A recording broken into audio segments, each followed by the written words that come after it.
Merhaba arkadaşlar, kanalıma hoş geldiniz. Bu videoda sizlerle yine Pinterest'ta gördüğüm bir hırkayı çalışacağız. Bunun için kullandığım iplik Himalaya Anti-Peeling. Biraz kalın bir iplik arkadaşlar. 100 gramında 250 metre var. 5 tane yumak aldım. Lastikler için 3,5 numara şiş kullanacağım. Lastikler bittikten sonra diğer tarafı da 4 numarayla devam edeceğim. Eğer malzemelerimiz hazırsa. Hiç vakit kaybetmeden başlayalım. Şimdi arka bedenle başlıyoruz arkadaşlar. Arka beden için şişimize tam 90 ilmek aldık.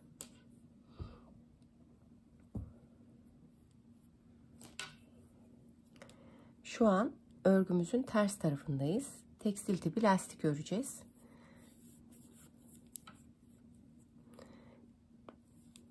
İlk ilmek olduğu için örüyorum. Düz örüyorum. İpliğimi öne getiriyorum. Tersi örmeden alıyorum. Tekrar ipliğimi arkaya. Tekrar düz ördüm. Tekrar ipliğimi öne aldım. Ve tersi de bu şekilde örmeden alıyorum. Düzümü ördüm. İpliğimi öne getirdim. Tersi örmeden aldım. İpliğimi tekrar arkaya getirdim.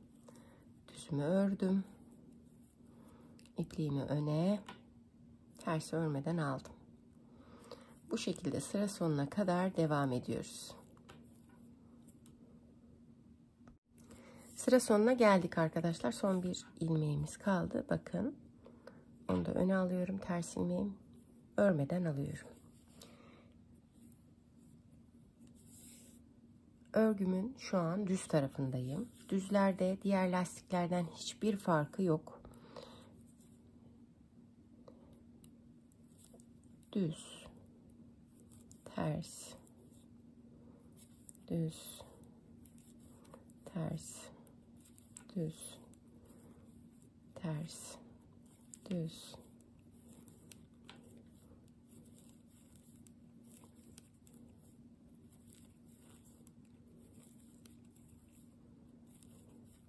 Bu şekilde örmeye devam edeceğiz. Tekrar söyleyeyim. Örgümüzün arka tarafında biliyorsunuz düzleri ördük, tersleri örmeden aldık. Ama örgümüzün düz tarafında düzlerde, terslerde örülüyor. Böyle yaparak 12 sıra yapacağız. Tekstil tipi lastiğin bir özelliği, her iki sırada bir diş görülüyor. Bir sıra oluşuyor.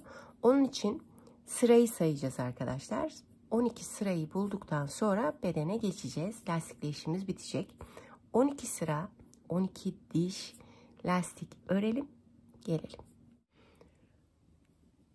12 sıra lastiğimizi yaptık arkadaşlar. Örgümüzün düz tarafındayız ve 4 numara şişimize geçtik. Şu an ters bir şekilde öreceğiz.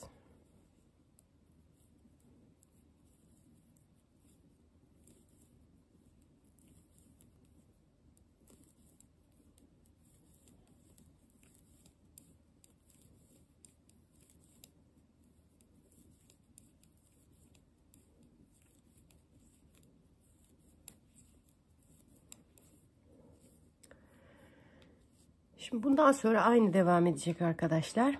Örgümüzün düz tarafında ters, diğer tarafında da düz yapacağız. Yani düzleri düz, tersleri ters öreceğiz. Ne kadar öreceğiz? Hırkamızda kol kesimi olmayacak. Onun için omuza kadar gideceğiz arkadaşlar.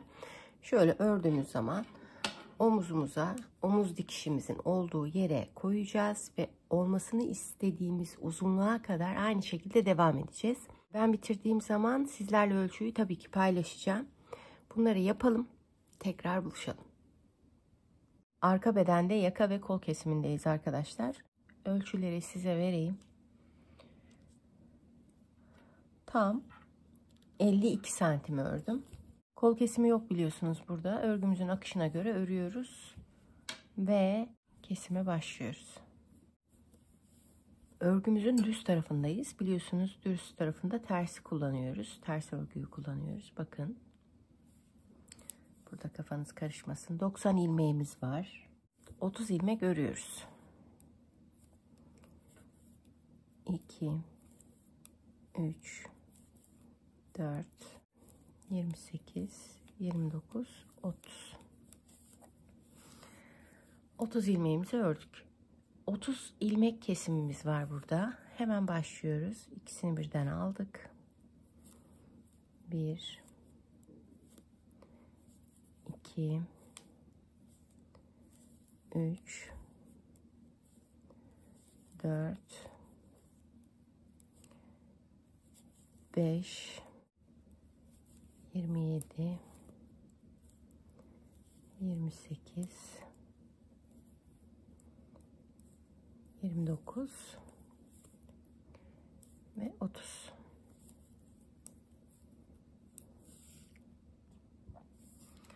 Şöyle göstereyim. 90 ilmeğimiz var. 30'unu ördük. 30 tane kestik. Burası bizim arka yakamız oluyor. Burada 30, burada 30 kaldı. Burası da bizim arka omuzlarımız oluyor. Şimdi sıra sonuna kadar örüyoruz. Omuz kesimine başlıyoruz arkadaşlar.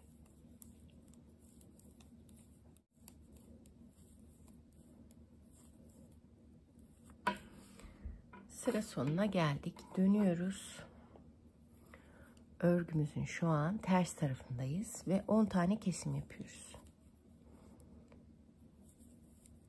1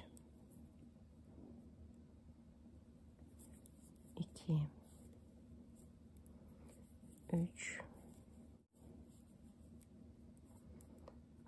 8 9 ve 10.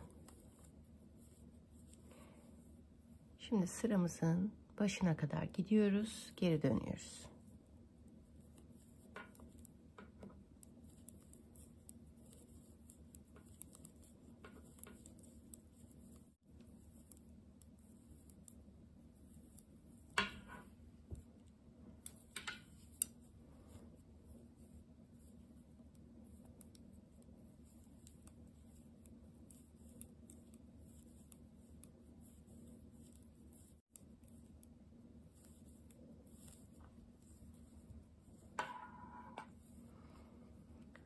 Geldik. Burada ikinci onumuzu kesiyoruz. 1 2 9 ve 10. 10 ilmeğimiz kaldı. Sıra sonuna kadar örüp tekrar geri dönüyoruz.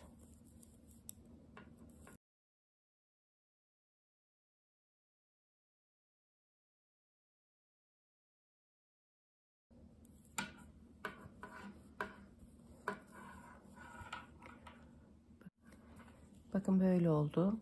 Son 10 ilmeğimiz kaldı. Burayı da birden keserek sol omuzu bitirmiş oluyoruz.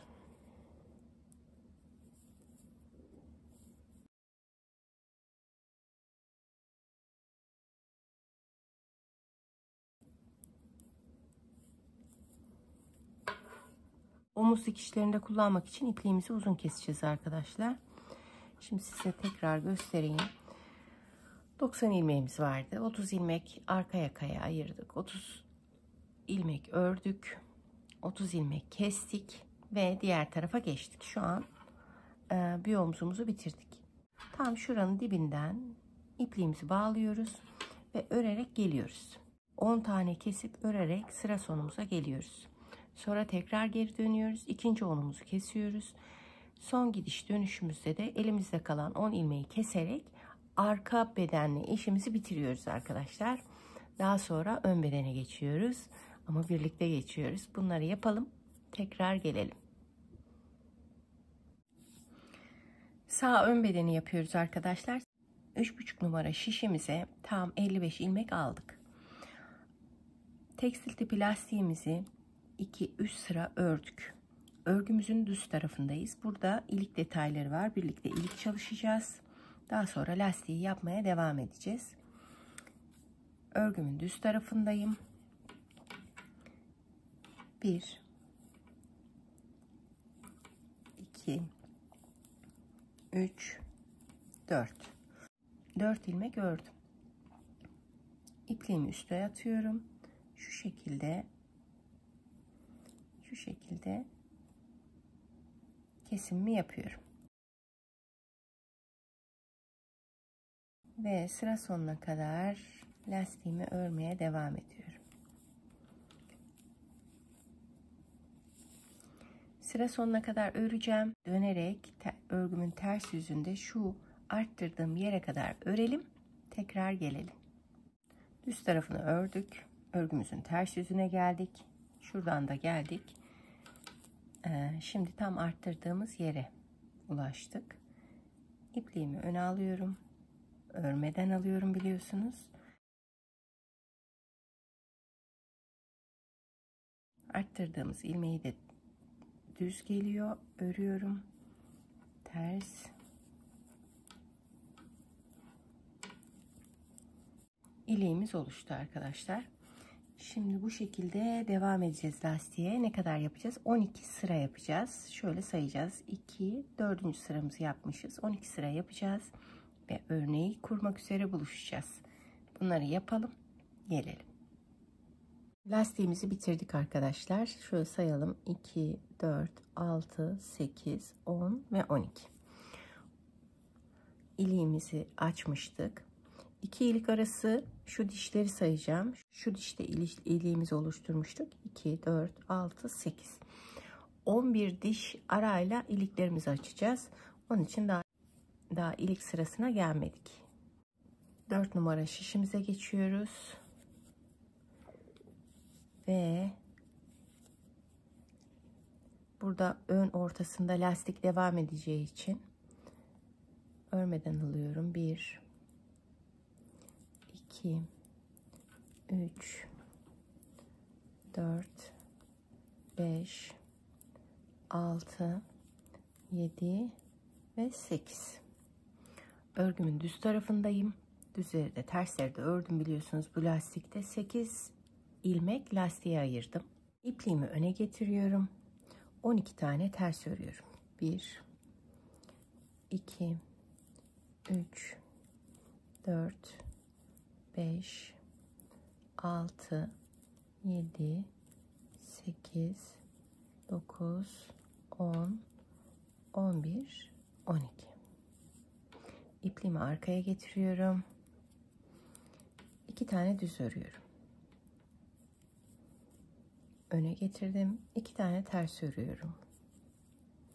Tekrar arkaya getirdim. 2 tane düz daha ördüm. Şimdi bu arada ipliğimi öne getirdim. 20 tane 20 ilmek ters örüyorum. 1, 2, 3, 4, 5, 6, 7, 8, 9, 10, 11, 12, 13, 14, 15, 16, 17, 18, 19 ve 20. Tekrar ipliğimi arkaya alıyorum. 2 tane düz örüyorum. 1, 2. Öne getirdim. 2 tane ters örüyorum. 1, 2. Tekrar arkaya 2 tane daha düz ördüm. 1, 2 ve kalan 3 ilmeğimi de ters bir şekilde örüyorum.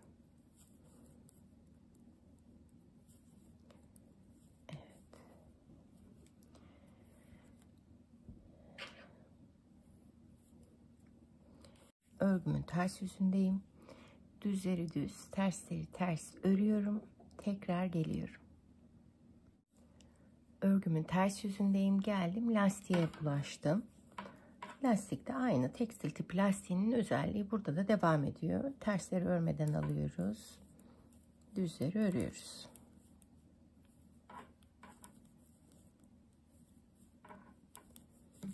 Tekrar döndüm. Şu an örgümün düz tarafındayım. Lastiğimi örüyorum.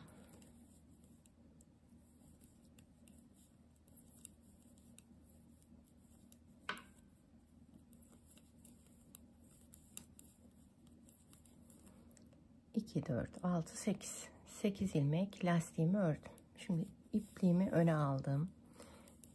1, 2, 3, 4, 5, 6, 7, 8, 9, 10, 11 ve 12. 12 ilmeğimi ördüm. Şimdi yer değiştirmeler geliyor arkadaşlar. Şurada 2 tane düz ilmeğim geliyordu. Şimdi 3 ilmeğimi boşa alıyorum. Şu 2 düzümü önden aldım. Arkadan şu tersimi de öne aktardım ve onu da ters bir şekilde ördüm. Burada 13 ilmeğim oluştu. 2 düzümü ördüm. Ortada 2 ters vardı biliyorsunuz. Birini aktardığım için bir tane kaldı. Şöyle öne alıyorum. O bir ters ilmeğimi de aldım. Şimdi tekrar 3 ilmeğimi bıraktım. Önden 2 ilmeğimi aldım. Arkadaki ilmeğimi de aktardım. Onu da alarak burada tekrar 2 ilmeğe ulaştım. 2 ters ilmeği. 2 düz ilmeğimi de ördüm.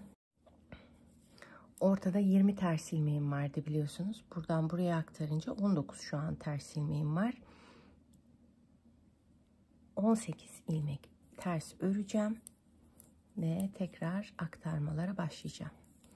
2, 3, 4, 5, 6, 7, 8, 9, 10, 11, 12, 13, 14, 15, 16, 17 ve 18. Bakın burada bir tane tersim kaldı. Burada 2 tane düzüm kaldı. Şimdi tam zıt tarafa aktarma yapacağız. Bu tersi bu tarafa aktaracağız. 3 ilmeğimi boşa aldım. Arkadan aldım. Ters ilmeğimi önden de düz ilmeğimi öne aktardım. İpliğimi arkaya alıyorum. 2 düzümü örüyorum. 2 tane ters ilmeğimi de örüyorum. Ters ilmeğim kaldı. Bu ters ilmeği de aktaracağım. Tekrar 3 ilmeğimi boşa aldım. Şu arkadaki ortada kalan tek ilmeğimi, ters ilmeğimi aldım ve 2 düz ilmeğimi öne aktardım. 2 düzümü ördüm. Aktardığım ilmeği ters ördüm.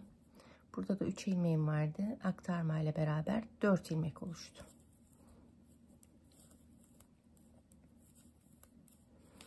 Ve sıramı bu şekilde bitirdim. Tekrar dönüyorum. Şu an örgümün ters yüzündeyim. 1, 2, 3 ve aktardığım ilmekle 4 düz yapıyorum. 2 tane ters yapıyorum. 2 tane düz yapıyorum. 2 tane ters. Ve aktarmalarla burada 18 tane düz oldu. 1, 2, 3, 4, 5, 6, 7, 8, 9, 10, 11, 12, 13, 14, 15, 16, 17 ve 18. Şimdi 2 tane tersim var. 2 tane tersimi ördüm. 2 tane düzümü ördüm. Tekrar 2 tane tersimi ördüm. Ve lastiğe kadar olan ilmeklerimi de düz bir şekilde örüyorum.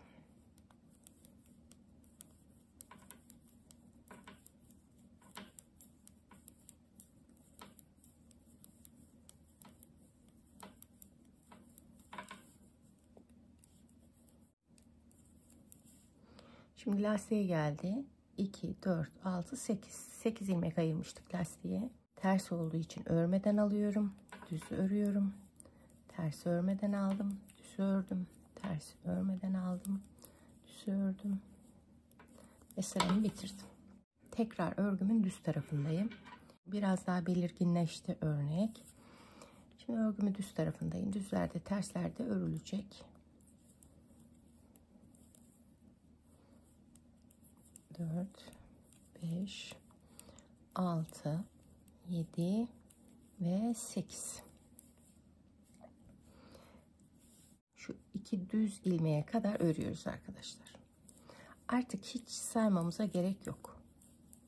Aktarmaları yapacağız.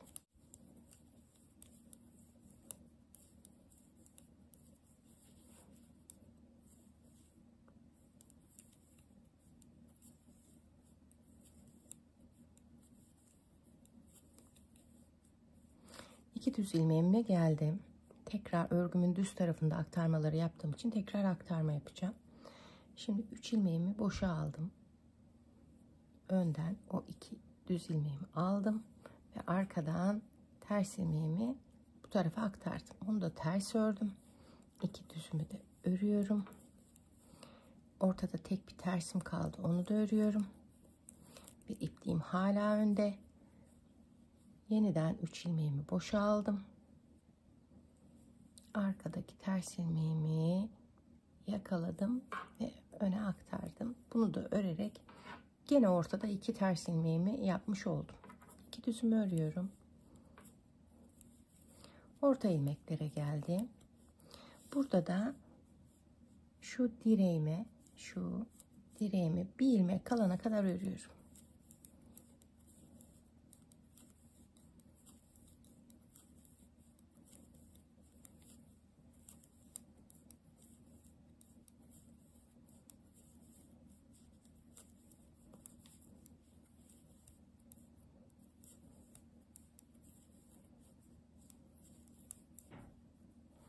Bakın bir ilmeğim kaldı. Tekrar 3 ilmeğimi boşa aldım. Arkadan bir tane ilmeğimi yakaladım. Öndeki şu 2 düz ilmeğimi de öne aktardım. 1 2. Şimdi aktarmayla beraber zaten 2 tane ters ilmeğim vardı. Bunu da aktardım. 3 tane oldu. 2 tane olması gerekiyor. Bir tersim, aktardığım ilmeğim, ikinci tersim ve bu tersi hemen boşa alıyorum. Arkadan ters ilmeğimi yakalıyorum. Önden de şu 2 düz ilmeğimi de ön tarafa aktarıyorum. 2 düz ilmeğimi ördüm. Şurada aktardığım ilmekle 1 2 3 4 5. Örgümün ters tarafına geldim. Şimdi burada düzleri düz, tersleri ters örüyorum arkadaşlar.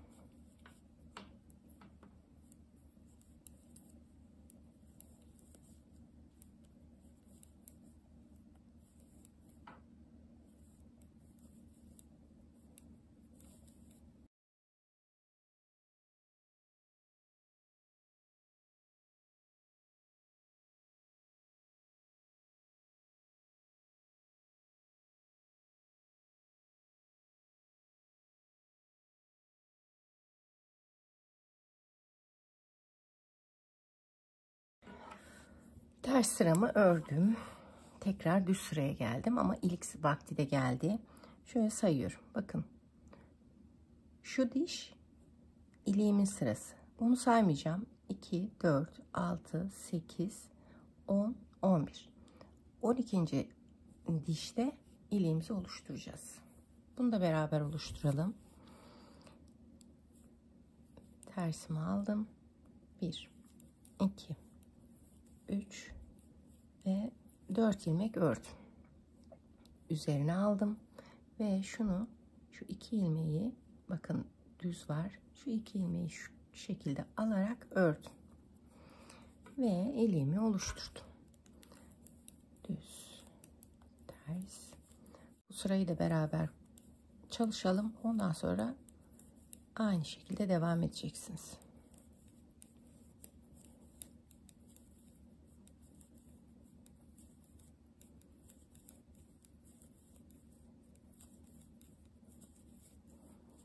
Tekrar direğime geldim. 3 ilmeğimi boşa aldım. Önden 2 ilmeğimi aldım. Arkadaki ters ilmeği bu tarafa aktardım. Ve onu da ters bir şekilde örüyorum. 2 düz ilmeğimi ördüm. Ortada tek kaldı. Tek ters ilmek. Onu da ördüm. Tekrar ipliğim önde. 3 ilmeğimi boşa aldım. Şu ilmeği aldım. Buradaki ters ilmeği de ön tarafa aktardım. Tekrar ipliğim arkada. 2 düzümü ördüm. Şu direğime bir ilmek kalana kadar ters bir şekilde örüyorum. Sayarak ilerlemeye artık burada gerek yok.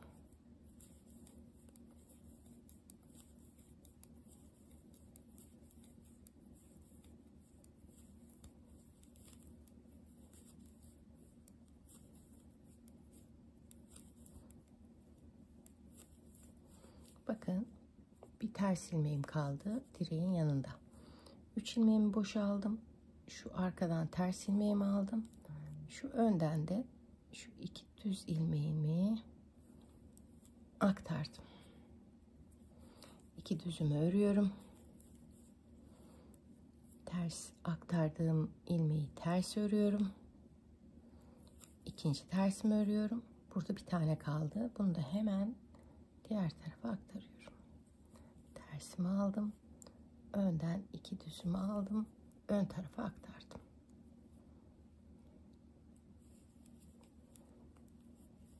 İki düzümü ördüm.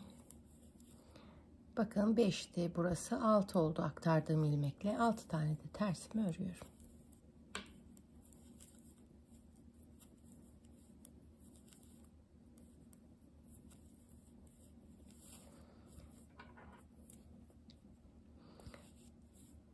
Örgümün ters tarafındayım. Düzleri düz, tersleri ters örüyorum ta ki şu arttırdığım ilmeğe kadar.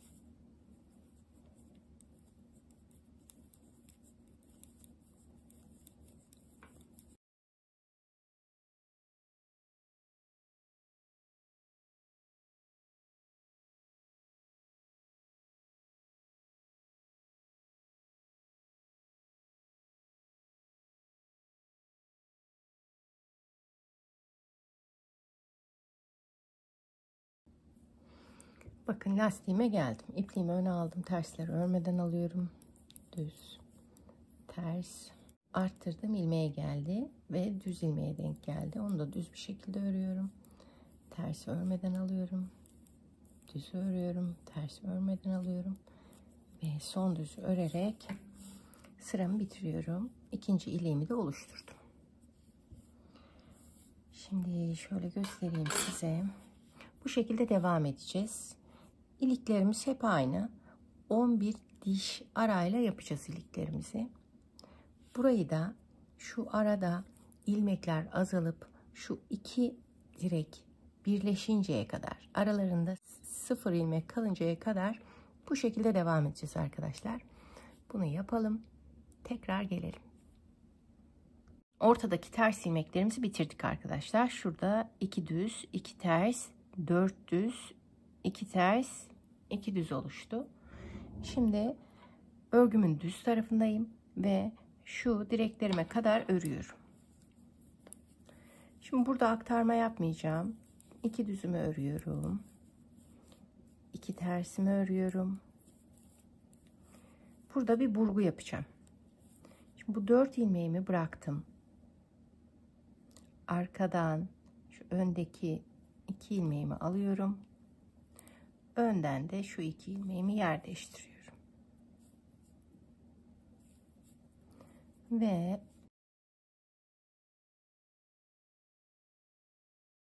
4 düzümü örüyorum. Sonra 2 tersimi örüyorum. Şuradaki direğim olan 2 düzümü örüyorum. Ve sıra sonuna kadar gidiyorum. Daha sonra örgümün ters yüzünde örgümün akışına göre düzleri düz, tersleri ters örüyorum. Tekrar dönüyorum. Şu noktaya gelinceye kadar örelim arkadaşlar. Örelim, tekrar gelelim. Burgumuzu yaptık. Örgümüzün ters tarafından döndük. Akışına göre ördük. Ve tekrar örgümüzün düz tarafında modelimize kadar geldik. Şimdi burada tekrar aktarma işlemi yapacağız. Şimdi 3 ilmeğimizi boşa alıyoruz. Öndeki 2 direğimizin 2 ilmeğini aldık. Arkadaki de tersi öne aktardık. Ters bir şekilde ördük. Direğimizin 2 düzünü ördük. Şimdi buradakini de yapacağız. Şu ortada tek ters ilmeğimiz kaldı. Onu da aktaracağız. Tekrar 3 ilmeğimizi boşa aldık. Arkadan şu öndeki ters ilmeğimizi aldık. Ve direğimizin 2 düz ilmeğini öne aktardık.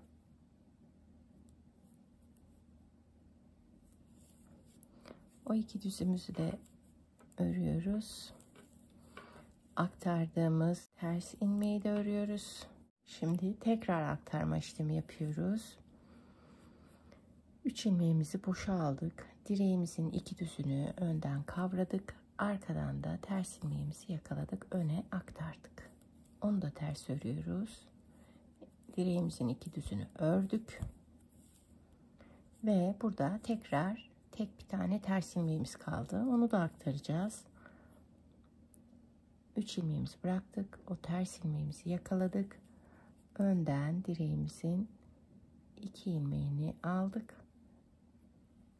Ve öne yerleştirdik. Düz bir şekilde de ördük. Aktardığımızı ters ördük ve sıra sonuna kadar gidiyoruz.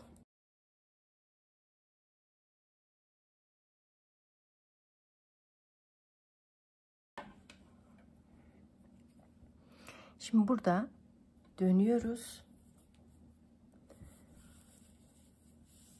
ve düzleri düz, tersleri ters örüyoruz. Ama biraz karışıklık olur diye bunu birlikte yapmak istiyorum.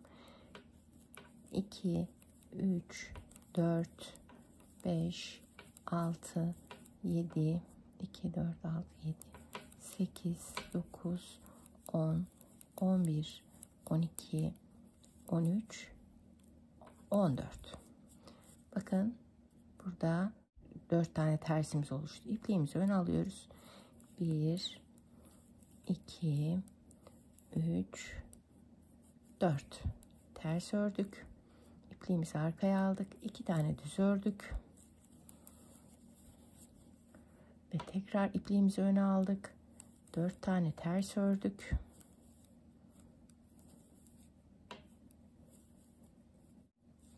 Tekrar ipliğimizi arkaya alıyoruz.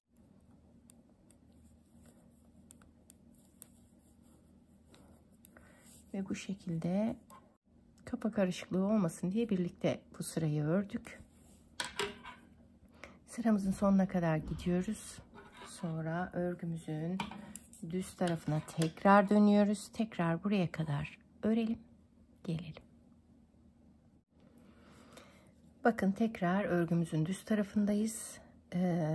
Modelimize kadar geldik ama bir tane ters ilmeği şurada bıraktık. Burada aktarma işlemimizin yanında bir de burgu ekleniyor modelimize. Onu nasıl yapacağız? O da çok basit aslında. İpliğimizi arkaya aldık.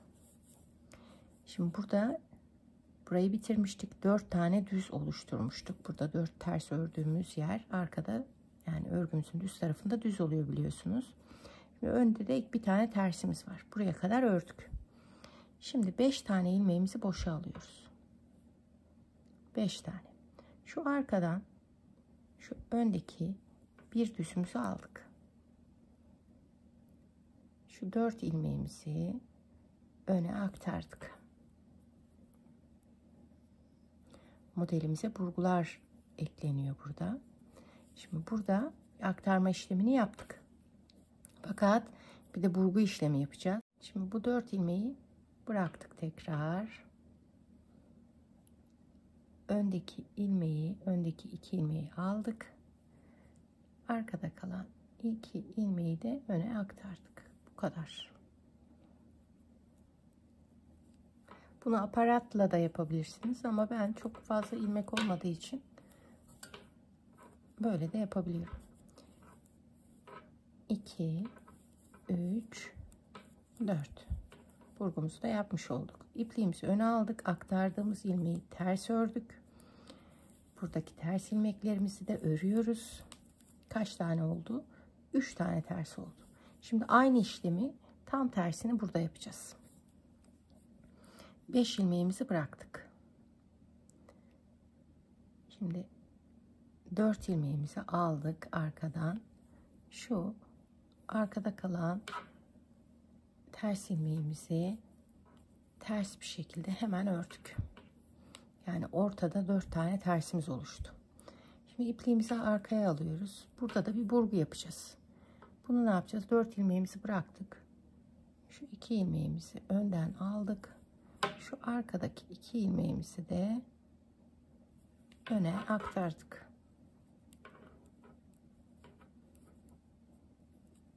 Bu kadar. Örgümüzün akışına göre örüyoruz. Düz bir şekilde 1 2 3 ve 4. Daha sonra sıra sonuna kadar ters bir şekilde örüyoruz.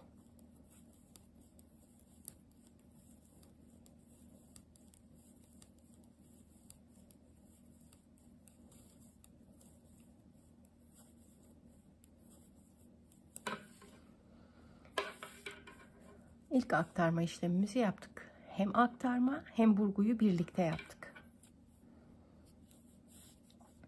Şimdi burada örgümüzün ters tarafındayız. Düzleri düz, tersleri ters örelim. Sonra düz tarafına geçelim ve tekrar buraya tek bir ters ilmek kalana kadar örüp gelelim. Tekrar geldik arkadaşlar modele. Bir tane ters ilmeğimiz kaldı şurada. Şimdi onu aktaracağız. 5 ilmeğimizi bıraktık. Arkadan ters ilmeğimizi aldık. Önden şu 4 ilmeğimizi de ön tarafa aktardık. Artık burguları aktarıyoruz. 1 2 3 4 tane ilmeğimizi düz ördük. İpliğimizi öne getirdik. Aktardığımız ilmek 1 2 3 4 5 tane tersimiz oluştu. Tekrar bir aktarma yapacağız. 5 tane ilmeğimizi bırakıyoruz. Önden 4 tane ilmeğimizi alıyoruz. Arkadan da ters ilmeğimizi öne getirerek onu da ters örüyoruz ve ortada 6 ters ilmeğimiz oluştu. İpliğimi arkaya aldım. 1 2 3 4 tane düz ilmeğimi ördüm ve sıra sonuna kadar gidiyorum.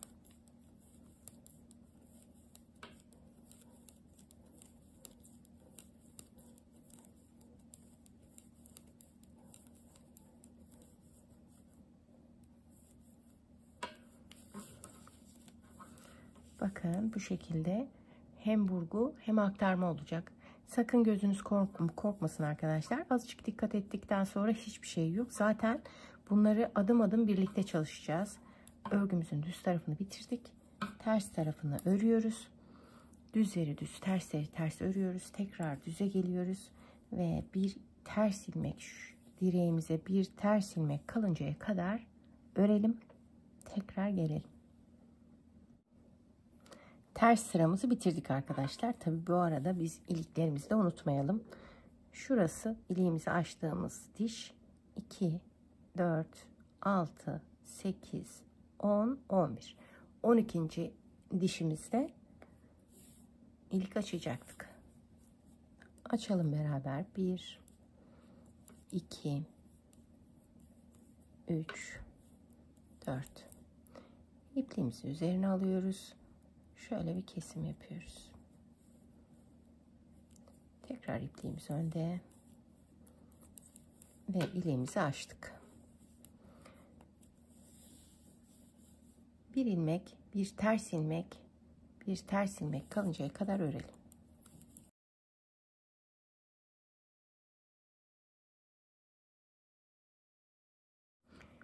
Şimdi 3 sıra yaptık. Tekrar geldik. Aynı hem aktarma hem burgu işlemini tekrar yapıyoruz. 5 ilmeğimizi bıraktık.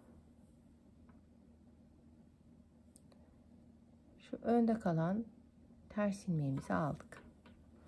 Şimdi şurada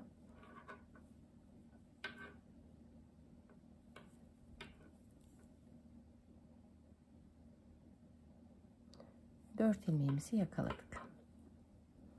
Öne aktardık. Aktarma işlemini yaptık. Şimdi bir de burgu işlemi yapacağız. Şimdi tekrar 4 ilmeğimizi bırakıyoruz. Şu 2 ilmeği arkadan yakalıyoruz ve şu arkada kalan 2 ilmeği de öne aktarıyoruz.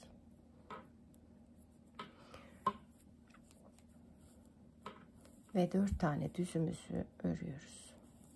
2 3 ve 4. Aktardığımız ilmeğimizi de ters örüyoruz. 1 2 3 4 5 6 ve 7 tane ters ilmeğimiz oluştu. Şimdi tekrar 5 ilmeğimizi boşa alıyoruz. Arkadan 4 ilmeğimizi aldık. Şu ters ilmeğimizi yakaladık, öne aktardık. Onu da ters ördük. Etti 8 ilmeğimiz. 2 4 6 8. Bunda da burgu yapacağız. 4 ilmeğimizi bıraktık. Önden şu 2 ilmeğimizi aldık. Arkadan da kalan 2 ilmeğimizi ön tarafa aktardık. Ve 4 tane düzümüzü bu şekilde örüyoruz. 1 2 3 4. Kalan ilmeklerimizi ters örüyoruz.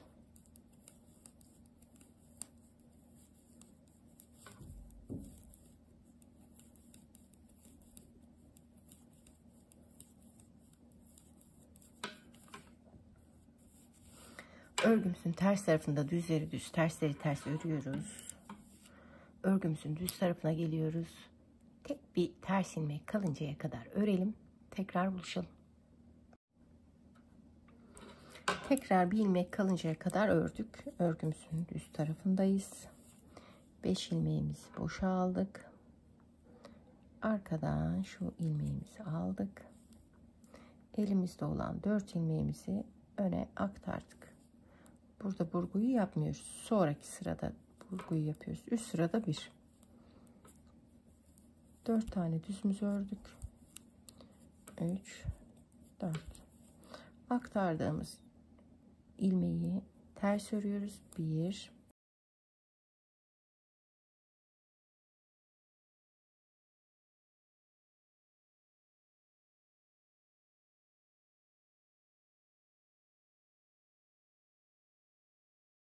ve 9.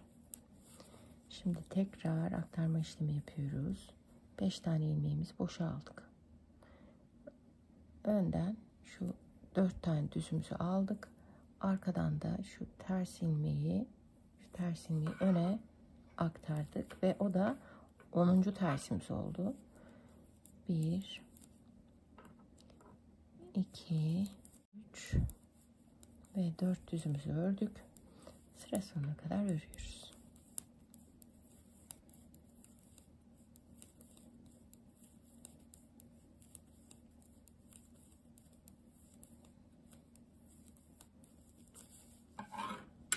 Şimdi bu şekilde devam edecek arkadaşlar. Kaçıncı iliğimizi açtık?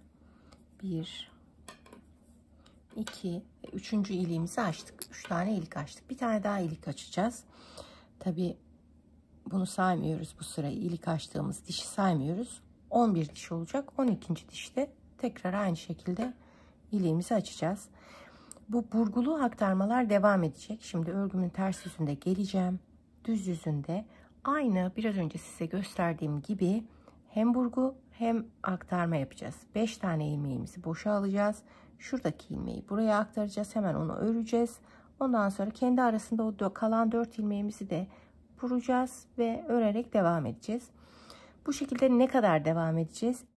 Ortadaki ters ilmekler 22 ilmek oluncaya kadar böyle devam edeceğiz. Ondan sonra modelin bu tarafına geçeceğiz. Ama nasıl geçeceğiz? Birlikte geçeceğiz. Bunu bir müddet örelim. Tekrar gelelim.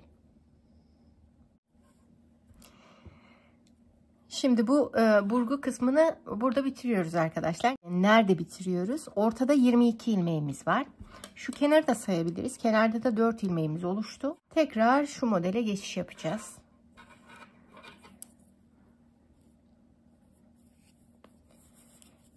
Şimdi buraya bir ilmek kalıncaya kadar örüyoruz. Aynı en başta olduğu gibi devam ediyoruz. İpliğimizi arkaya aldık. 3 ilmeğimizi boşa bıraktık. Öndeki ters ilmeğimizi alıyoruz. Arkadaki de 2 düzümüzü öne aktarıyoruz. 2 düzümüzü ördük. Aktardığımız ters ilmeği ördük ve bakın tekrar 2 düzümüz var. Arada 2 düz 2 ters olan modele geçiş yapıyoruz. Şimdi tekrar 3 tane ilmeğimizi boşa aldık. Öndeki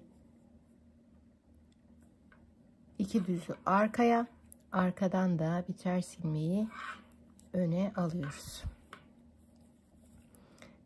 Aktardığımız ters ilmeği ters bir şekilde ördük. 2 düzümüzü ördük ve ters bir şekilde devam ediyoruz.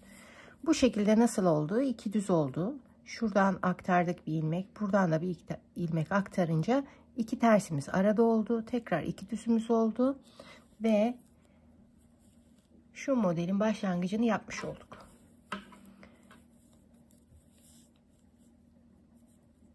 Burgumuza bir ilmek kalıncaya kadar örüyoruz.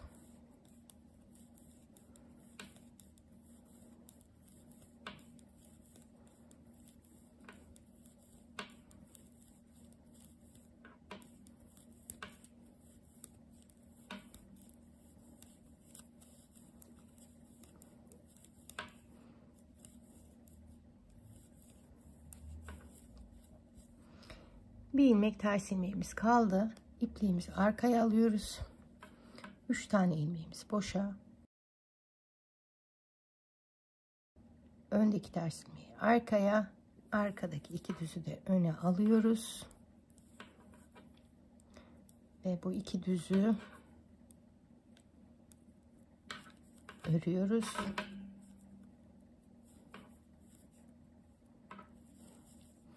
Aktardığımız ters ilmeği ters bir şekilde örüyoruz. 2 düzümüz oldu. Şimdi tekrar 3 ilmeği boşa alıyoruz. 2 düzümüzü arkaya, arkadaki bir tersimizi de öne alıyoruz. Onu da ters bir şekilde ördük. 2 düzü ördük. 3 tane ters ilmeğimizi ördük. Ne oldu dikkat ederseniz, burada örneği kurarken 12 tane burada vardı. 20 tane burada vardı. Şu 2 direklerimiz vardı. 3 tane de şu vardı. Tekrar şu modele ulaştık. Sayalım. 2, 4, 6, 8, 10, 12 tane ters ördük. Şurada da aynı şekilde. 2 düz, 2 ters, 2 düz, 20 tane ters, 2 düz, 2 ters, 2 düz ve 3 tane de ters var. En baştaki şu sıraya ulaşmış olduk. Bu sıranın hiçbir farkı yok. Aynı şekilde devam edeceğiz. Buraya küçüleceğiz. Tabi iliklerimizi unutmayacağız. Zaten 1, 2, 3 tane iliğimizi açtık. Ondan sonra bakın 2, 4, 6, 8, 11 diş yapacağız. 12. dişte ilik açacağız. İliği açtıktan sonra 2 diş daha yapıyoruz. Ve artık yaka kesimlerine başlayacağız. Buraları göstermeme gerek yok. Çok kafanız karışmasın arkadaşlar. Videoyu geriye alarak aynı sayılara ulaşabilirsiniz. Aynı modeli tekrar yapabilirsiniz arkadaşlar. Şimdi nereye kadar örelim? Örgümüzün akışına göre modelimize devam ediyoruz. 4. iliğimizi açacağız. Onun üzerine de 2 diş daha yapacağız. Ve yaka kesimi için buluşacağız arkadaşlar. Bunları yapalım. Tekrar gelelim. Tekrar birlikteyiz arkadaşlar. Ön bedende yaka kesimine başlayacağız. En basit ölçü şöyle olabilir. 2, 4, 6, 8. Şu baklava dilimimizin arasında 8 ilmek kalınca ön bedenin yakasına başlıyoruz demektir. Ama tabii bu gene size kalmış. Daha uzun yapabilirsiniz hırkayı ya da daha kısa yapabilirsiniz. Tercih size ait. Kaç tane ilik açtım? 1, 2, 3, 4 tane ilik açtım. Şu iliği açtığım yerden de sayayım. 1, 2 diş yaptım. 3. dişte kesmeye başlıyorum. Kesme orantılı bir kesim olacak. Her 2 sırada bir kesim yapacağız yakada. Modelde devam edecek. Ta ki yakamızda omuz için ayırdığımız 38 ilmek kalıncaya kadar arkadaşlar. Şimdi beraber başlayalım.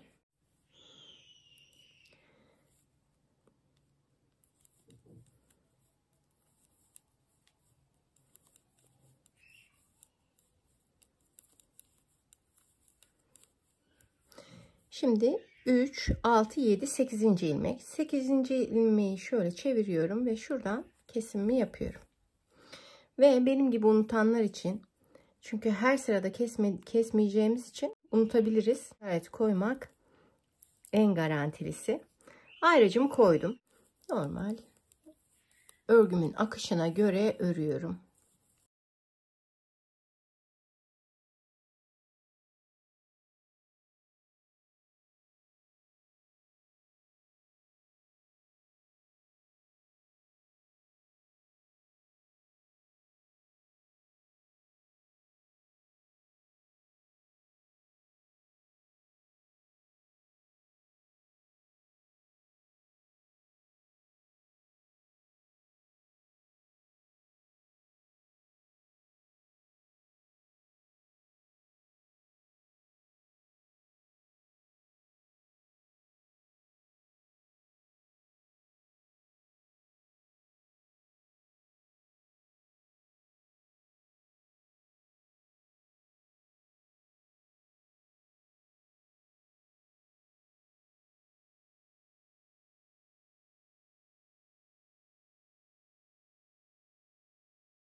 Evet.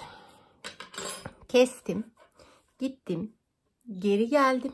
Burada artık kesmeyeceğim arkadaşlar. Kesmeden tekrar gideceğim. Tekrar geleceğim. Bu düz sırada kestim. Sonra sonraki düz sıraya geldiğim zaman kesmiyorum. Ondan sonraki düz sırada keseceğim arkadaşlar. Bu şekilde devam edeceğiz. Bitmişini göstereyim. Şöyle. Bakın burada kestim. Şurada kesmedim, kestim, kesmedim, kestim, kesmedim. Hep 2 ayraçla çalışacağım ve onun için de unutma gibi bir durum olmayacak. Kol kesimi yok arkadaşlar. Dümdüz ilerliyoruz. Şu an şuradayız. Şu örgümüzü yapıyoruz. Daha sonraki modelimizi de göstermiştim ben size. Daha sonra saç örgülü kaydırmalara geleceğiz. Ondan sonra tekrar yapacağız. Ve zaten akışına göre bırakacağız arkadaşlar. Şu toplam ilmeğimiz 38 ilmek kalıncaya kadar bu 2 sırada bir kesmelerimize devam edeceğiz. Şunu biraz uzattım. Neden? Çünkü arka bedende omuz için 30 ilmek ayırmıştık. Bu 8 ilmeğimiz yaka. Dolayısıyla bizim bu 30 ilmeğin ilerisi de arka yakanın 8 ilmeği oluyor. Bunu da kaç sıra ördüm? 2, 4, 6, 8, 10, 11 sıra ördüm. 11 sıra ördükten sonra yakayı kestim. Elimizde 38 ilmek kalana kadar kesimlerimizi yapalım. Tekrar gelelim. Elimizde şu an tam 38 ilmeğimiz var.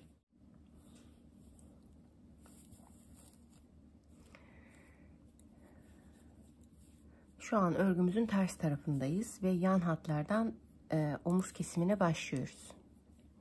İlk önce 10 tane kesiyoruz. 1, 2, 3, 4, 5, 6, 7, 8, 9 ve 10. Sıramızın sonuna kadar gidip geri dönüyoruz.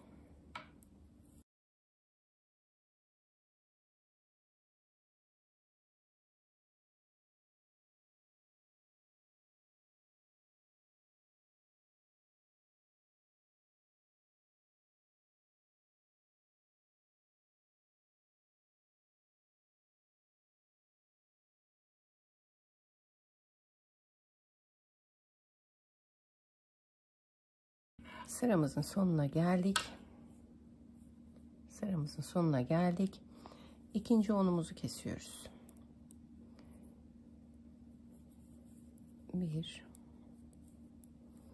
2, 3, 4, 5, 6, 7, 8, 9 ve 10. Sıra sonuna kadar gidip geri dönüyoruz.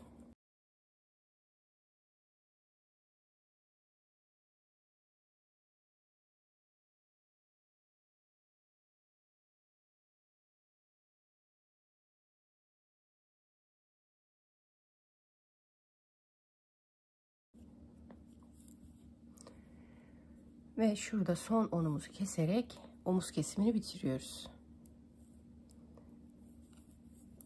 1, 2, 3, 4, 5, 6,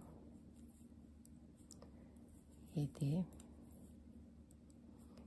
8, 9 ve 10. Şimdi onu kestik.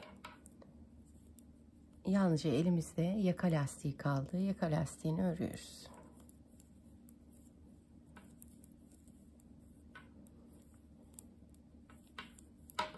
Şimdi omuz kesimini bitirdik arkadaşlar. Yaka lastiğini bir müddet daha örmeye devam edeceğiz. Neden bunu bu şekilde yapıyoruz? Daha önce söylemiştim. Bu arka yakayı da kavrayacağı için şöyle bir görüntü olacak. Şöyle bir görüntü olacak. Ne kadar ördüm? 2, 4, 6, 8, 10, 11 diş yapmışım. Yani 22 sıra örmüşüm dolayısıyla. Gene siz ölçerek devam edin. Arka yakayı, şu arka yakayı ikiye katlayın. Şöyle iki omuzdan ikiye katlayın. Ve arka ortasını belirleyin. Şu ördüğümüz fazlalık parça şuraya dikilecek. Şuraya dikilecek. Şurayı ölçerek devam edin. Belki ipinizin kalınlığı, inceliği değişebilir. Onun için ölçerek devam etmek en garantisi. Burayı ördükten sonra kesim yapıyoruz ve ipliğimizi de uzun bırakıyoruz. Bunları yapalım. Kol çalışmak üzere buluşalım arkadaşlar. Yapalım, gelelim. Şimdi omuz dikişlerini attık arkadaşlar. Şöyle ilk önce şu iki noktayı birleştirdim. Ondan sonra arka ortaya tam dik bir şekilde getirdim. Ve kenarlarından diktim. Daha sonra omuzlara geçtim. Omuzları da şu şekilde ikiye katlayarak iğne ardıyla diktim. Şimdilik bunu bir kenara bırakıyoruz. Ve kol çalışmaya başlıyoruz. 3,5 numara şişimi elime aldım. 50 ilmek attım. Tekstil tipi lastiğimi örüyorum. Örgümün ters yüzündeyim. Düzle başlıyorum. İlk ilmek olduğu için örüyorum. İpliğimi öne aldım. Örmeden aldım. İpliğimi geriye. Düzleri ördüm. İpliğimi öne aldım. Örer gibi aldım. İpliğimi geriye. Düzümü ördüm. Tersimi örmeden aldım.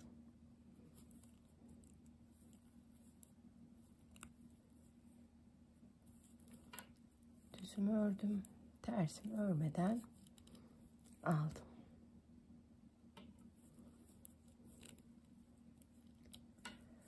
Şimdi bu şekilde devam edeceğiz. Örgümüzün ters yüzünde düz ilmekleri örüyoruz. Ters ilmekleri de örmeden alıyoruz. İpliğimizi tekrar arkaya geçiriyoruz. Örgümüzün düz yüzüne geçince de diğer lastiklerden hiçbir farkı yok. Düzleri de tersleri de örüyoruz. Böyle yaparak tam 18 sıra lastik yapacağız arkadaşlar kol için. 18 sıra lastiğimizi yapalım. Örneği kurmak üzere buluşalım. Yapalım, gelelim. 18 sıra lastiğimizi ördük arkadaşlar. Sayalım birlikte. 2, 4, 6, 8, 10, 12, 14, 16 ve 18. Örgümüzün ters yüzündeyiz. Ve 4 numara şişimize geçiyoruz. Şimdi her ilmekte arttırma yapacağız.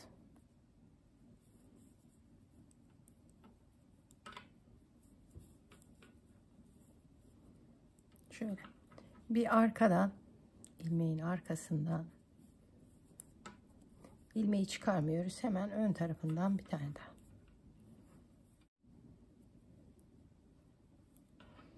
Bir arkadan, bir de önden. İlmeğimiz burada. Şöyle arkadan ilmeğimizi çıkarmıyoruz. Hemen ön tarafından bir tane daha.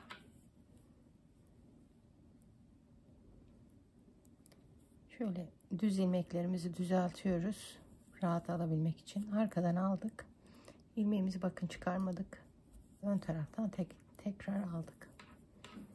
Şimdi bıraktık. Şöyle arkadan ve önden. İlmeğimizi yalnızca düz ilmeklerimizi düzeltiyoruz. Rahat alabilmek için. Arkadan, önden. Ve ilmeğimizi bıraktık. Arkadan ve önden. Düz ilmeğimizi düzelttik. Arkadan ilmeğimizi çıkarmadık. Hemen önden de bir tane. İlmeğimizi boşa bıraktık. Böyle yaparak elimizdeki 50 ilmeği 100 ilmeğe çıkarıyoruz arkadaşlar. Bunu yapalım. Tekrar gelelim. Sıra örneği kurmaya geldi arkadaşlar. Elimizdeki 50 ilmeği her ilmeği arttırarak 100 ilmeğe ulaştırdık. Şimdi adım adım birlikte çalışacağız. 30 ilmek düz örüyoruz. 1 2 3 4 5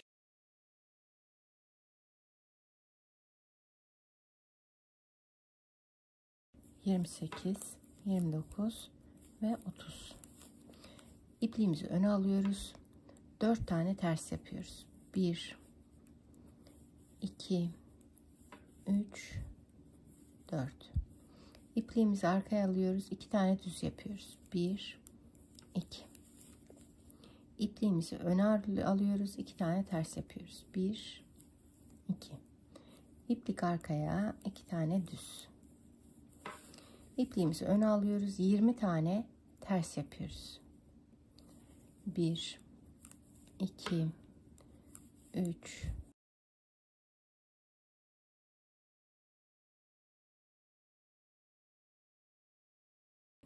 18 19 20.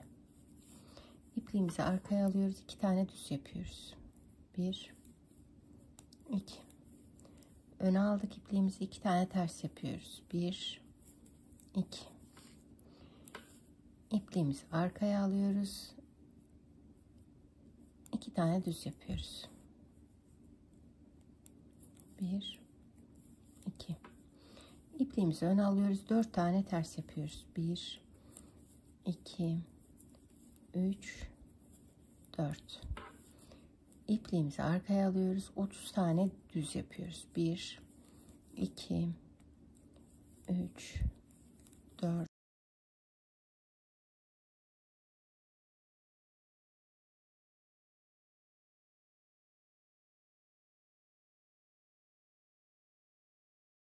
27, 28, 29 ve 30.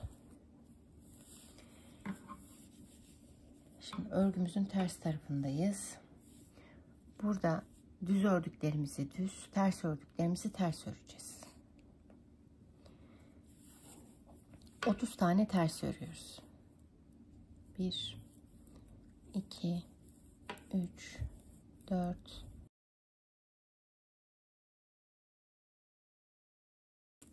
29, 30. 4 tane düz örüyoruz. 1, 2, 3, 4. 2 tane ters örüyoruz. 1, 2. 2 tane düz örüyoruz. 1, 2.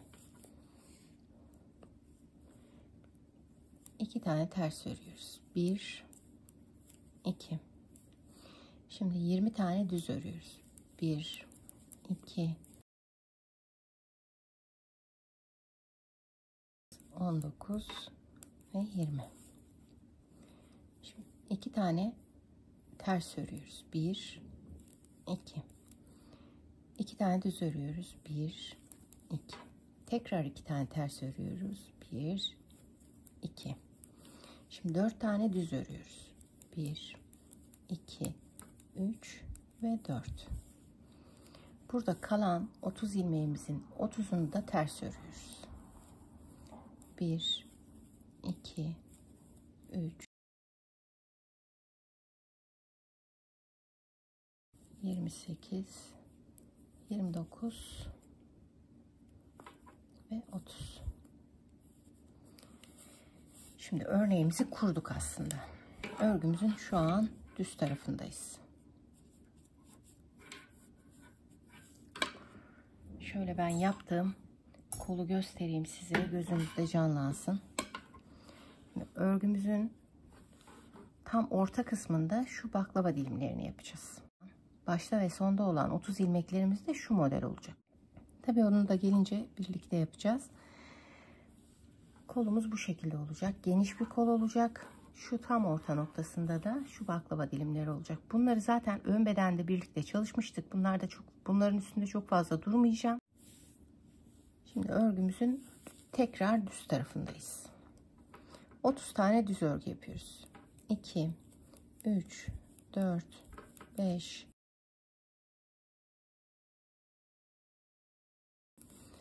27, 28, 29, 30. Burada 4 tane ters örmüştük. 1, 2, 3 ve 4. Şimdi kaydırma işlemlerimize başlıyoruz. Bakın şurada 2 tane şeyimiz var. Direğimiz oluştu. Aynı ön bedende gösterdiğim gibi olacak. Nasıl yapıyorduk? Küçülmeye gidiyorduk. Onun için 3 ilmeği boşa alıyorum. Şu 2 ilmeği alıyorum. Arkadan da şu ters ilmeği öne aktarıyorum. Ve onu da ters bir şekilde örüyorum.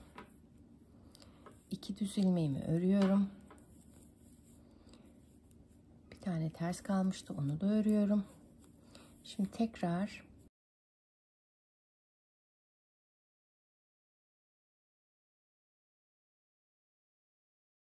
düz ilmeği arka tarafa, ters ilmeği de ön tarafa alıp ters bir şekilde örüyorum.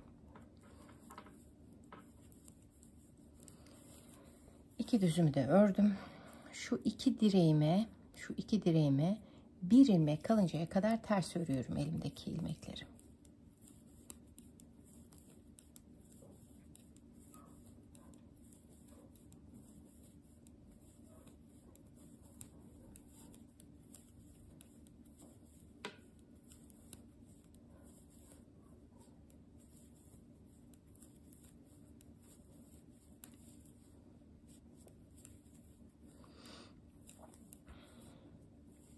Bakın bir ilmek kaldı. Tekrar aktarma işlemi yapıyorum. Arkadan şu ters ilmeğimi yakalıyorum. Şu iki direğim olan düz ilmeği de ön tarafa aktarıyorum. 2 düz ilmeğimi örüyorum. Aktardım, ters ilmeği örüyorum. Bir tane daha ters örüyorum ve şu kalan ters ilmeğimi de tekrar aktarıyorum. 3 ilmeğimi boşaldım. Arkadan yakaladım ters ilmeğimi. Önden de şu direğimin ilmeğini aktardım. Ve hemen onları 2 düzümü ördüm. Aktardım, ters ilmeği ördüm. Burada 4'tü ters ilmeğim, 5 oldu. 1 2 3 4 ve 5. Şimdi elimde kalan 30 ilmeği de düz bir şekilde örüyorum. 1 2 3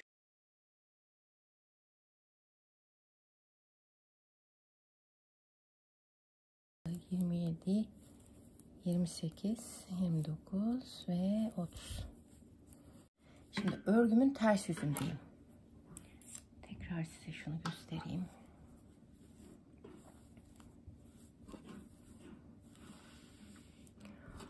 Örgümün ters yüzündeyim ve şu modeli oluşturacağım. Ters bir şekilde aldım. İpliğimi arkaya verdim.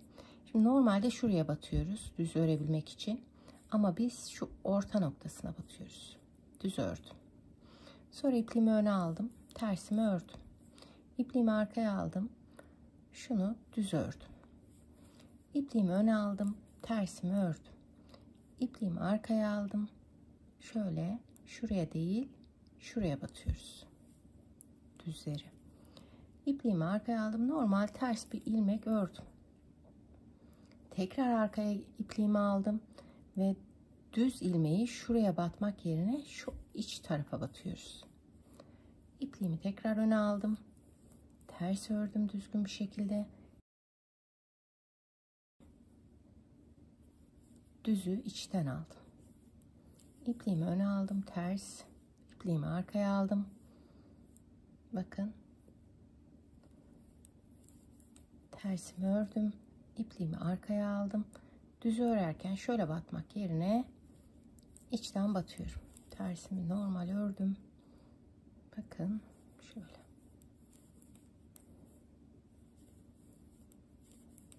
Bir düz, bir ters anlayışı ama düzleri alırken normal batmıyoruz, iç tarafa batıyoruz. Şöyle.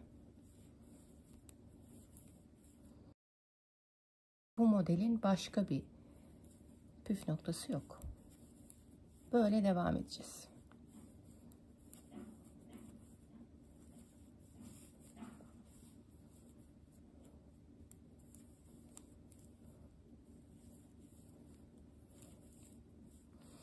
Bakın ipliğimi arkaya aldım. Ters düzümü iç tarafa battım. Bu 30 ilmeğimi bu şekilde ördüm. Şimdi normal standart örgüme geçiyorum. Düzleri düz, tersleri ters. Şu 30 ilmeğin başına kadar örüyorum.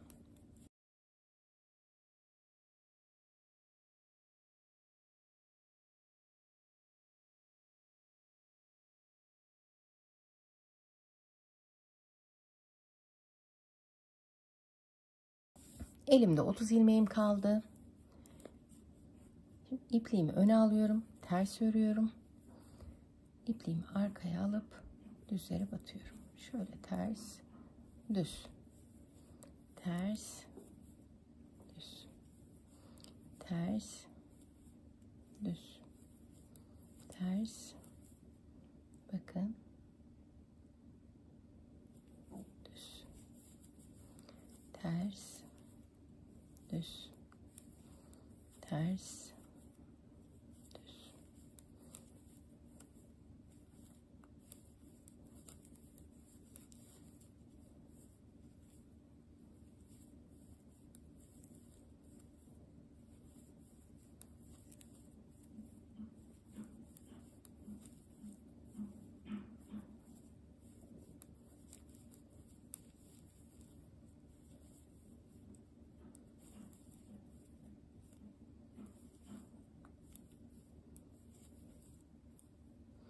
Şu bir ilmeğim kaldı. Onu da şöyle içten alamayacağıma göre onu da ters örüyorum arkadaşlar. Şimdi modelimiz kuruldu. Bu yan modeller bu kadar. Örgümün düz tarafına geldim. Düz tarafında şu 30 ilmek olan yerleri gene düz. Bunlara aynı şekilde aktarmalarımı yaparak devam edeceğim. Burası da düz. Örgümün ters tarafına gidiyorum. Ters tarafında da aynı şekilde düzleri düz, tersleri ters. Tekrar düz tarafında aynı şekilde şu aktarmaları ihmal etmeden yapıyorum. Sonraki örgümün ters yüzünde tekrar içten alarak bir düz bir ters yapıyorum. Bu kadar. Örgü 3 sıra düzleri düz, örgünün düz tarafında düz, ters tarafında ters örülüyor. Hiçbir şey yok. Örgünün 4. sırasında ters sırada olması gerekiyor arkadaşlar. Örgümün ters tarafında olmam gerekiyor. Ters tarafında da bu şekilde yapıyorum.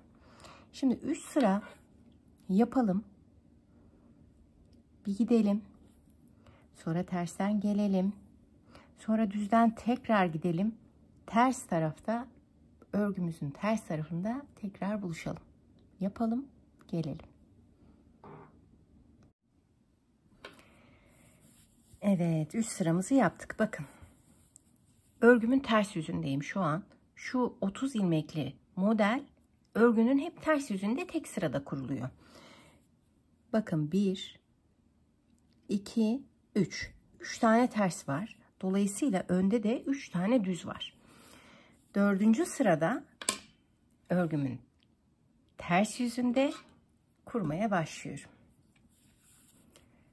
Bu kadar basit aslında. Daha sonra da alışacaksınız. 3 sıramı oluşturdum. 3 ters sıramı oluşturdum. Örgümün ters yüzündeyim. Ters olarak ilmeğimi alıyorum. İlk ilmeğimi. İpliğimi arkaya bırakıyorum. Düzleri şu şekilde alıyorum. Tersimi örüyorum. Düzlerimi şu şekilde alıyorum. Tersimi örüyorum. Düzlerimi şu şekilde. Tersimi örüyorum. Düzlerimi içten. Tekrar göstereyim. Bakın. Şurada.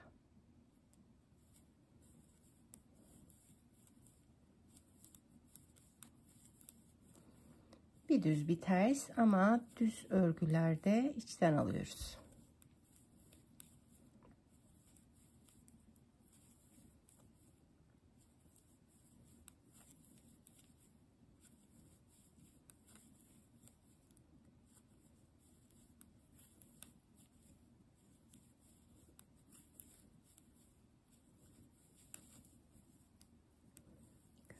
Tersimi ördüm. Son düzümü de içten aldım. Şimdi ortadaki şu dilimli modele geldi. Onları düzleri düz, tersleri ters örüyorum.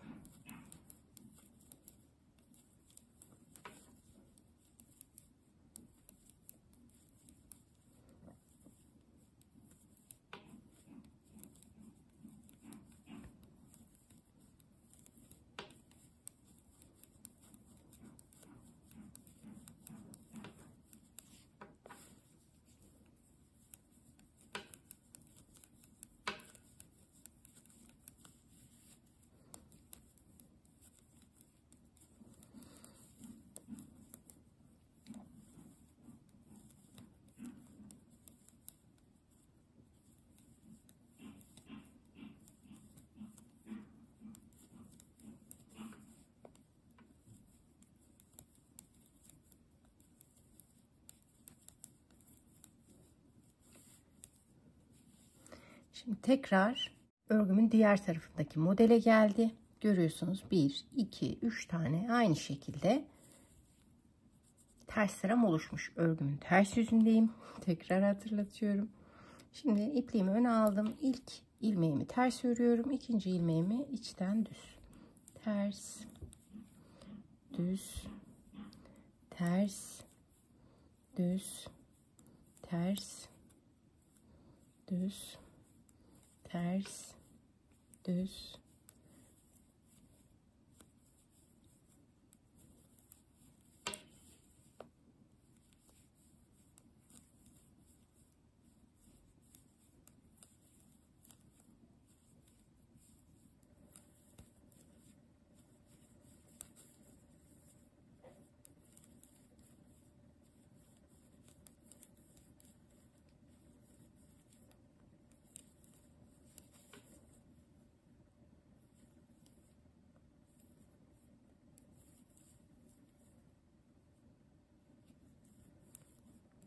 Bakın 2 tane ilmeğim var. Tersimi ördüm. 2 tane son ilmeğim kaldığı için bunu da ters örüyorum. Ve örgümün modelini bu şekilde bitirmiş oluyorum. 2 model birlikte çalıştık arkadaşlar. Şimdi örgümün düz tarafındayım. Buraları düz örüyorum. Örgümün ters tarafında da buraları ters örüyorum. 3 tane tersim oluştuğu an örgümün ters tarafında bu düz tersleri yapıyorum. Düzlere batarken içten batıyorum. Terslere batarken normal ters ilmek gibi alıyorum arkadaşlar. Buraya gelince burası aynen ön bedende gösterdiğim şekilde baklava dilimi devam edecek. Şuradan göstereyim size. Bakın model çok tatlı bir model oluyor. Bu şekilde basit üst sırada bir örgünün ters yüzünde kurulan bir model. Bunu da devam ediyorum. Baklava dilimini küçültüyorum. Sonra genişletirken hem aktarma hem saç örgüsü yapıyorum. Burgu yapıyorum. Hem aktarma hem de burgu yaparak devam ediyorum. Büyütüyorum. Sonra şöyle küçülüyorum. Bu şekilde yaparak kolu bitireceğiz arkadaşlar. Tabii ki ben bitirdiğim zaman sizlerle ölçüyü paylaşacağım. Bu kadar yapalım. Şu 1, 2, 3 dilimi yapalım. Tekrar buluşalım.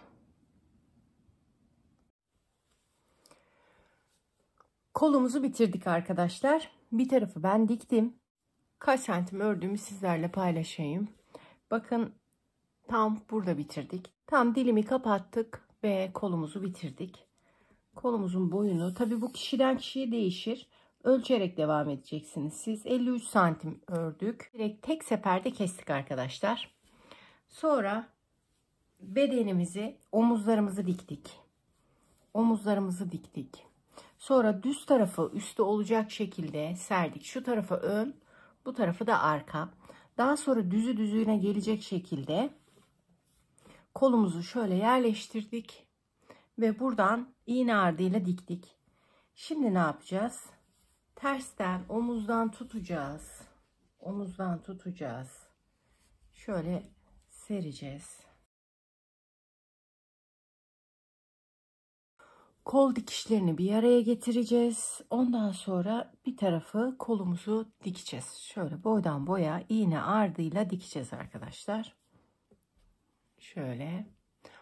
Şöyle dikeceğiz ve daha sonra da bedeni dikeceğiz. Ondan sonra düğmelerimizi dikeceğiz ve son paylaşımda buluşacağız arkadaşlar. Bunları yapalım, gelelim. Son paylaşımda birlikteyiz arkadaşlar. Hırkamız bitti. Hırka diyorum ama kazak kıvamında bir hırka oldu. Mankenime özellikle içine hiçbir şey giydirmedim. Kazak şeklinde kullanabileceğiniz, günlük kullanıma uygun harika bir hırka oldu. Şöyle kolları da göstereyim. Gerçekten içime sindi. Düğmelerini ben tahta düğme kullandım. 4 tane düğmemiz var. İsterseniz bakın belde bir hırka oldu. Belin biraz aşağısında. İsterseniz daha uzun da yapabilirsiniz. Tercih size kalmış. Daha kısa da yapabilirsiniz. Ben ön tarafın tek tarafını video çektim. Özellikle ilikli tarafını video çektim. Ama diğer tarafın da şablonunu açıklamalar kısmına bırakacağım. Takılan arkadaşlar oraya bakarak faydalanabilirler. 5 tane yumak almıştım. 5 yumağın tamamı gitmedi. 4,5 yumak gitti. Bedene gelince mankenim 36 beden biliyorsunuz. 36 bedene gayet güzel oldu. 36 bedenin yanı sıra 38 ve 40 bedene de uyabilecek bir hırka oldu.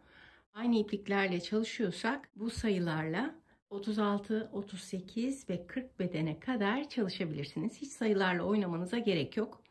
Ben çok keyif aldım yaparken. Eminim siz de yaparsanız bu keyfi benimle paylaşacaksınız. Videomu beğendiyseniz beğenmeyi, eğer videolarımın devamını istiyorsanız abone olmayı unutmayın arkadaşlar. Güzel projelerde görüşmek üzere. Şimdilik hoşça kalın.